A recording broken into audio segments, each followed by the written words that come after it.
Hi, it is day 8 of Ethony's 31 Days of Tarot Challenge. And today's question is share one of the new things you learned about tarot last year. When I first read that question, I was like, oh crap, I have no idea.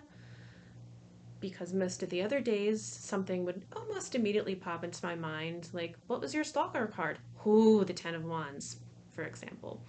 But today I was just like, absolutely not, no idea.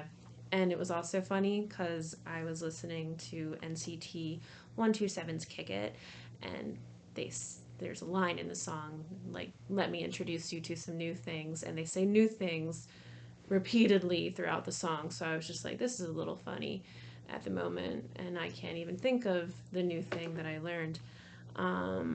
So I consulted my various tarot journals, and by various, I only had to open one when I found something, because when I got to this page, I have a Celtic cross spread written up there, nice and pretty. It reminded me of something that last year I learned I had an assumption, and that assumption, as they usually are, was wrong. So I don't know why, but for some reason, I assumed certain spreads that I would have thought were classic, such as the Celtic cross spread, was just universal across the board. If you were to look it up in one resource and then the next and then keep going and just all the other various resources for tarot you would find, it would all be the same, which I have no idea why I assumed that, but I did.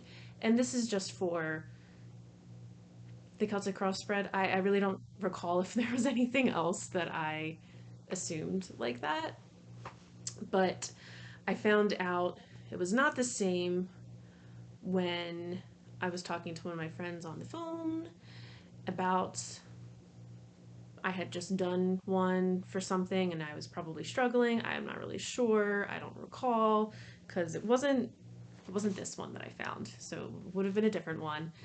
And she pulled out one of her resources and started talking about the Celtic cross positions, and they were completely different from the ones that I was using. And I was like, well, oh no.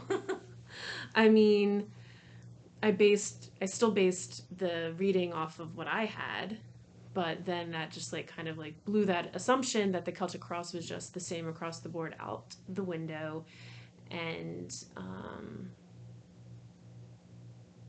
yeah, I remember just I took out all of my books that I thought would have had a Celtic cross. I like looked up different sites that I trust, and I was like, it's just like everybody's, it's like it's very similar but like just a little different.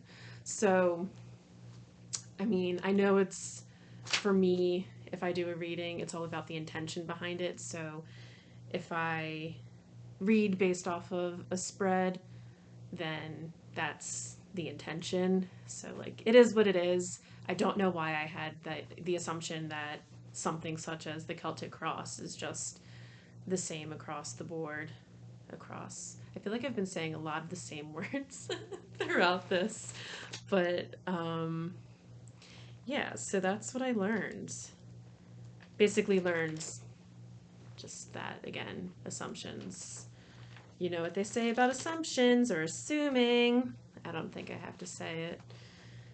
And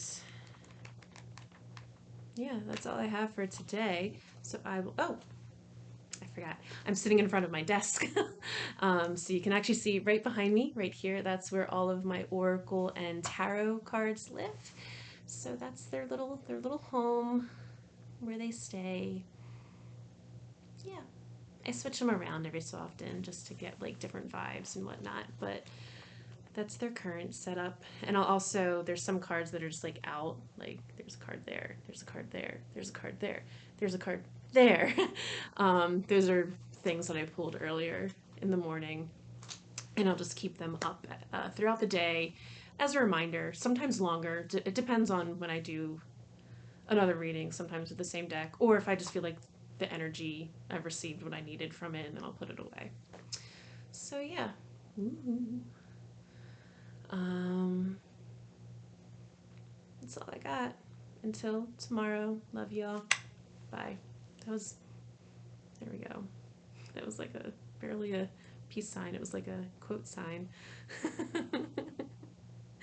Farewell.